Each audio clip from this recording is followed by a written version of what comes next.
or some. Oh, they're going for it. What? You know what? They're going for Farmis instead. 100% win rate. Again, this is a very good pick for the side of Navi. They want to dive. They want something to be able to force these team fights. And just like I said, if you want to beat Malvinas at their own game, you need something like this, especially considering that Malvinas has that glue. Remember the last time? It was Faramis Pride, though. Yeah. This time, it's Navi picking it up. Malvinas Gaming, what do they need to round it up? I think Roger is a good pick, was a good pick until the Faramis came out. Now, with the Faramis, it is actually going to make it really hard for the Roger. As we all know, it's an all-in type of hero. Speaking of which, Malvinas Gaming, I think they can actually go for Bane here if they Bane. wanted to. Yes, and Bane would completely shut out a lot of these engagements coming in from Navi, even though they do have the enablers of Matilda as well as Farmis this time, who does technically disposition people. Yeah. I think it's just between the Bane and the Roger, with Bane being the more objective side, Roger on the killing side of things. It is indeed the Bane. My goodness, we're getting more intelligent as days go by. Look, it's just osmosis here. The more that the more dumber we're here, yeah, the more dumber we are here on the table, the more knowledge we're going to be absorbing in. And that's what we're hoping for. That's the idea, my guys. But don't worry about it. This game, it's for all the marbles. The pressure and stakes are extremely high for Navi and Malvinas Gaming. It's going to come down to execution here for Navi as Malvinas Gaming have a draft which plays for itself. This is going to be very interesting to see. Ladies and gentlemen, Malvinas and Navi with two good drafts, I feel. But I honestly, this game, I've said it before, 2 games in a row, I like Malvinas. I like Malvinas. This time, I'm going to have to side with Navi. I feel like that Faramis was just very, very intelligent. They drafted themselves up into a corner with those 2 side lanes, but I think they rounded up pretty well. You know, they finished it up, they ended it off really well with the Faramis and the Yi Sun-shin to add a little bit more dimensions into their drafts. The main weakness of Navi is that they're magic-based. Only the Yi Sun-shin deals the physical damage in the physical damage department. This means that both Hylos as well as this glue will play an instrumental role for Malvinas when it comes to just itemizing up. I mean, Radiant Armor is going to be there for sure, as well as the Oracle. Now, Steffi actually on this Hylos just trying to invade already, and my God, did they stop the Yi Sun-shin from farming? Yep, I mean, that's what happened. Someone wanted to give Esmeralda at least a little bit of an advantage here. A defender coming in to make sure they punish this potentially, but with the Wanderers on the other side of the map, Steffi, no, Steffi's not going to go down here, right? Steffi should be fine. He still has Flicker. He's all good. Quinn shows up and they back away. Gotta say, though, that is a Chad move by Steffi. He just went into the jungle and zoned Sunset Lover away, and actually, even though he is taken very low, he's forced to back away. It actually gives Bane a little bit more room to get that lead and to snowball in the first few minutes. Yeah. It's all about just who gets ahead when it comes to both Bane as well as the Yi Sun-shin. They're completely unique heroes, right? There's really not much when it comes to like the similarities between both junglers, but they are both objective-based. Very strong when it comes to neutral objectives and very strong when it comes to sieging. The only advantage for Yi Sun-shin is that he has vision. Speaking of which, speaking of that vision, Samo as well as Nagib also trading very heavily on this mid side so far, but Lil as well as Adrian, this might be bad as Lil is in a lot of trouble. The Deadly Catch going to zone him off, and this is going to be a guaranteed kill here coming in. And you know, Quinn giving it over to Adrian, very nicely done. First blood by Razor going over to Malvinas Gaming. Really good rotations by Malvinas Gaming, noticing that again, bottom side has that lead, got that level 4 instantly. Let's just go towards there, you know, using the Deadly Catch is going to be an easy kill, and again, the Phobius we really can't do anything until he gets that level 4. Yeah. Teamfight composition-wise, this double quote-unquote fighter setup, at least for double tank setup for Navi in the side lanes, is great. But when it comes to lane matchup, I don't want to be the Phobius in this situation, specifically because there's a lot of poke from the Clint. Here comes Singh. He's going to go into the split for him to buy some time. He ends up dying just in time. It's like he has naturally countered that glue perfectly, but they do lose Esmeralda in the process. The Deadly Catch has already come out. It's like he's going to be dropping down his ult to put as much damage on towards the board. Sunset Lover, he manages to take the turtle just in time. Nagib sacrifices his life for the greater good, and you can see that Lil in the middle of this fight with Steffi so far. Sawo bails him out of that situation as Harley is going to clear up topside. Hey, Faramis Pride though! That was really good by the Faramis earlier on, but again, I feel like even though they got the turtle, it was still worth it for Malvinas Gaming. They were able to get a lot of that damage done, and actually, they got the really good trade. I think it was a 3-for-1 just now. Now, let's take a look at the items. For the 300 goldie that Malvinas has taken away, what can they do? Well, they can tank up, that's for sure. What they need to do now is to just wait for this Bane almost all the time. And the way that they can make the space for the Clint is to make their mid-lane trio stronger. Yep, speaking of stronger here, Queen already be dropping down. It's going to be the Mountain Shocker, which opens things up, giving the vision. Sawo sacrifices his life for higher here as Nagib is going to be dropping down his all, but it's going to enable the rest. Adrian is in some trouble. Don't dash, my guy. If not, it's going to be the demonic force that has already crippled Quinn. Can he get for a little bit more? They could go for this dive, but it's so far 3v2. Sunset Lover and Lil will walk away. Again, just very, very intelligent by Malvinas Gaming, and especially by Adrian knowing the limits. Again, he lived with 1 HP. This kid is insane mechanically. You can see honestly, what is it called? The instinct from this guy? How he doesn't even calculate these fights. He goes in, he thinks it's a good idea, and he just does it, right? That is the crazy, crazy moments that happens in these games. Now, we'll break it down. Instant replay for sure. The Mountain Shower providing the vision allows Nagib as well as Sawa to dive through, and that Bane kill is so important for the set of for Navi. And they eventually will lose their Faramis, and Agent is able to just run away scot-free. But one thing that they did get from that is map control. That little opening for Navi allowed them to take down some of the outer turret energy shields in the bottom lane. However, Malvinas, with, I would say, the cleaner executions, will get the gold advantage. Sunset Lover getting some good damage onto Adrian so far, but while we were in that replay, we did see that Lil actually dying overextending here with the rest of Navi as they wanted to pressure up that gold shield down on bottom side. Now the turtle's going to be contested for us. Steffi is in the middle of everybody. Feathered Airstrike going to try and cover him. Here comes the Demonic Force. Glorious Pathway is put down to give him a little bit more time as Sawo comes in straight away to enable Lil to get on top of the right targets here. Can he get on top of Quinn? Still no. The charge runs out just in time as they have zoned them out from the turtle, as it has been slain by Natus Vincere, brought to you by the STB. It's not just about the kills at that point. I think they just wanted to go for the turtle kill, honestly. Because you see them not really totally commit to that. The moment that Sawo jumped with the circling eagle, he just backed down when using the flicker. They allowed Lil to kind of zone out the members of Malvinas. It's just, you know, smokes and mirrors, as they say, for the kill onto the turtle. Again, for the side of Malvinas Gaming right now, they need to know that a lot of these neutral objectives can't be contested just because of the Faramis alone. Just by Faramis being there, right? He's going to pop the altar and you can't do anything. You want to commit onto those fights? No, you're not. You don't want to do that. So what do you need to do? If the objective is on the top side, Natus Vincere, they want to go for it. So we just go for the trades on the other side of the map. I think it's better for the composition either way, right? With Farsa and the Clint scaling up, it's going to be great. And now let's take a look at the items. Yep, it's Molten Essence, the casual Molten Essence from Sing. He's gonna be completing the dominant size, which is perfect against the sustain of Navi. You want that for sure.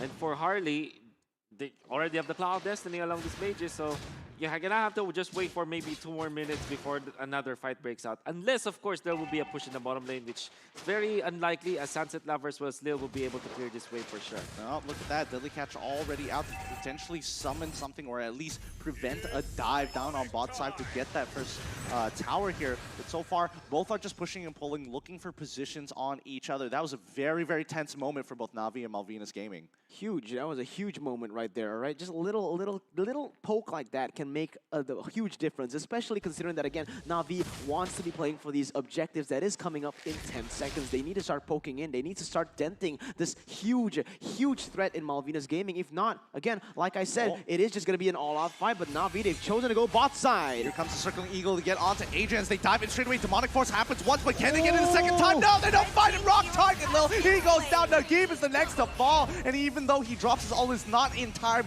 to get Lil back up to get into that fight. Oh, that's so unfortunate here. Good punish coming in from either side, but notice on top, they're already getting an initial push. As I said, guys, Navi, what they want to do is use the Faramis to control neutral objectives. What they don't want is to go in like that. It's not good whatsoever. Remember, Malvinas Gaming, their composition is really good on that disengage. With Deadly Catch, you dive in, you're going to get bursted down, all right? That is not good at all. And Navi, they need to start getting disciplined here, all right? The win condition is not by going for the fights under the turret. That altar becomes completely useless in that way. Yeah, you understand. They have the big one. They know that they are tanky, but not under the turret. They were so focused into taking down Adrian, and even though they were able to get the kill to Adrian, they traded for 2. Here comes Sawa once again engaging on towards Harley's side. Demonic Force is going to force him out. He's going to go straight on top of him. Can he secure the kill? Does he have Astro's? I know, not in time. Steffi gets on top of him. Good law and order to buy some time, but Sawa saves his life. He makes it out, and there goes Glue, who dies over the Farmis down as Nagib does the job. Look at Adrian though, all the while that not just been there go for the fight at the top side. It is actually still Adrian reading out the positioning really well right here, but Nagib is waiting in that bush. Adrian, he needs to be careful right now. The damage comes through. They'll be pulled back now. It will not be the case. So, Navi, with all the fairness, they were able to get the turtle, a big objective, and this is what Mirko was trying to say.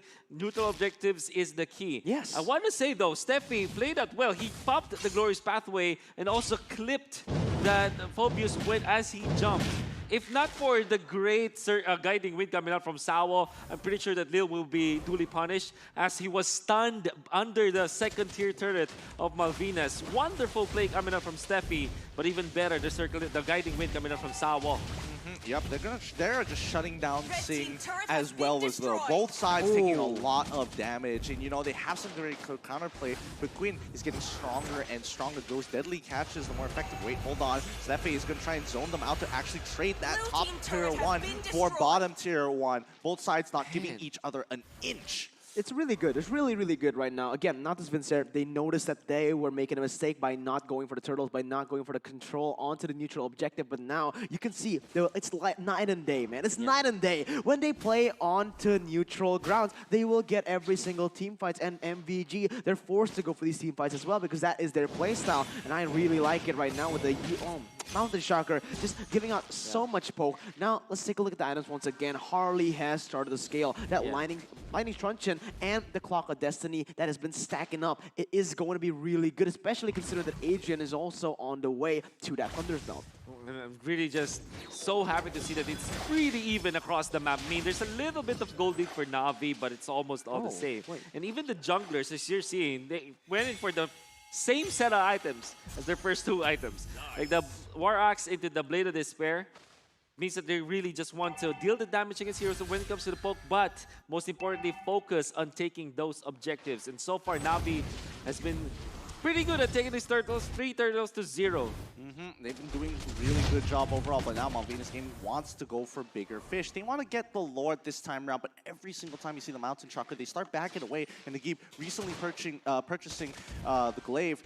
It's going to be tough, especially for Sing, who's been punished by Nagib multiple times at this point. It's just not possible for Malvinas Gaming to go for these neutral objectives. What they need to do at this point is either look for a pick first before they go into that neutral objective fight, or they just completely ignore it and go for the turrets, go for the objectives. Because again, in these situations, or maybe they can just catch the game before it even starts. Oh, Lord takes him out, but there goes Steffi. They trade 1 for 1 so far as Sawo goes in on towards Quinn's side, but Lil can't get onto the fight just yet. It's not looking good so far, and Nagib continuing to be an absolute nuisance for the time being, but here it comes. Sing, he's back. Nagib is already in shreds down. Oh, the split slit. Lord has been slain by Malvinas Gaming, but Defender is looking to punish anybody as he goes in for the flank. Falling Star Moon gets on top of Queen, and it's not looking good so far. Sawo is going to ensure that the chase will continue. Sunset Lover doesn't want to go any further than this as Harley. He's going to get out of the wings by wings, but the Astra's Eye is going to take him outside of the map. That was beautiful by Malvinas at first, but Navi finishes it off with a banger of a fight, man. They played it perfectly, even though it was Nagib picked off, right? Nagib was picked off, but the members of Navi, they know how to play it, and they're gonna go in again. Yep, on top of Adrian so far, it's gonna be the Glorious Pathway that gives him that space, but Defender is so strong right now, but where is Farmis? Where is Nagib? Can he get on top of Sing? No, it really does not matter. He's already given up his life, and now he can only do it a little too late. The timing of his death, a little too much, but with Lord pushing Navi has to back away, deal with the situation. Such a close game. Imagine this. Navi committing the mistake, just really jumping in front of Malvinas. Malvinas punishing them for it. Eventually gets the Lord. And then Navi, because Nagib, because of his passive already, was up already even after the death, they were able to just pull it through. I mean, obviously, Malvinas still takes out the Lord because of the Farsa, but he still recovered. And Sing, knowing that there's no Fire Miss in here, will try to go for the play, but really punished by Navi. Nah, he's sacrificing his life. He wants Malvinas to finally start closing up this gold gap here in the mid-tier 1. And maybe even the purple. Is he going to get the purple? Yep, he gets the purple as well as the next tier 2 on top side. This is why I'm saying it's very crucial to just let Nagib live. Nagib needs to live through all of the team fights, right? He needs, not live, but they need to pick these fights really, really well. Because without that ultra, especially when it's misplaced like that in that mid lane, basically that ultra is useless. Again, they ulted inside of turret range. You're just going to be constantly dying over and over. You don't have that much time to deal damage. You don't have that much time to look for more because again, the enemy is already at their territory. What you need to do is force Malvinas out of their base. In that moment, you will get these literal good fights, easy fights for you. But if not, Malvinas, again and again, you get Nagib, you get the game. They become so confident when Nagib dies. Exactly. And Malvinas, now it is time for them to group up for sure. They already have the items, they already have the openings, maybe utilize their glue now, but it makes it so, I mean, the Fire Mist just makes it so difficult for Sing to play. And even the team that utilized this Fire Mist against the glue was Onyx Philippines, was able to talk to Marky, and the real goal is to it's not really just about the damage you get from the glue. The threat of always having to be a kill threat against the glue, that's really the goal of having the Fire Mist.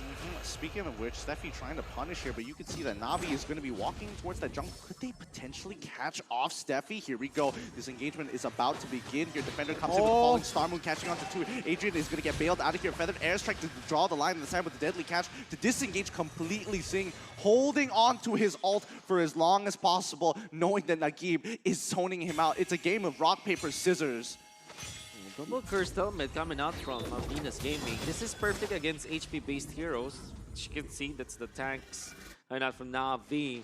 Yet to see Radiant Armor picks up on Malvinas Gaming, but they do have Dominance Ice. They are going to go for double Dominance Ice build, but both Sing as well as Steffi, this is going to be crucial against the sustained composition of Navi. But for Navi, when it comes to the items, they have damage penetration, the Divine Glaive as well as the Genius One coming out from Nagib. That's going to be scary.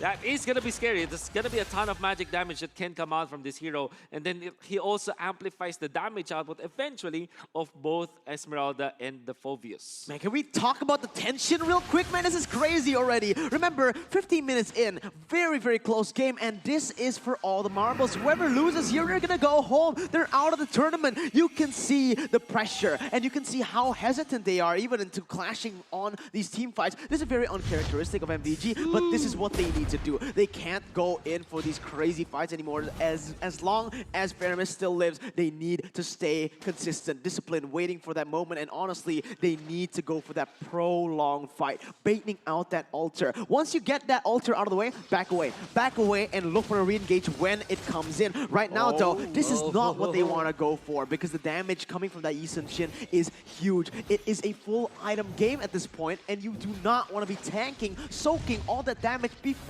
the Lord even starts to happen. Half HP Lord. Here it goes. They're going to start the engaging. Adrian is going to get attacked by the Demonic Force here as the Airlines is going to send him all the way to the back. But here comes the Glorious Pathway to try and slow down this engagement. And they find it. They get bait. Deadly Catch is already out and they drop down the altar, but they're moving away. It's going to be the Demonic Force that makes all the difference here as the backline is now gone. It is 3-0 in favor of Navi here. Sawo is bringing in the airplanes to the docks. Navi, with this, they might have just done it here, guys. This is going to be the one straight push, perhaps. Let's see if the two members can defend. Let's take a look at the base that's getting sieged down, and that ultimate.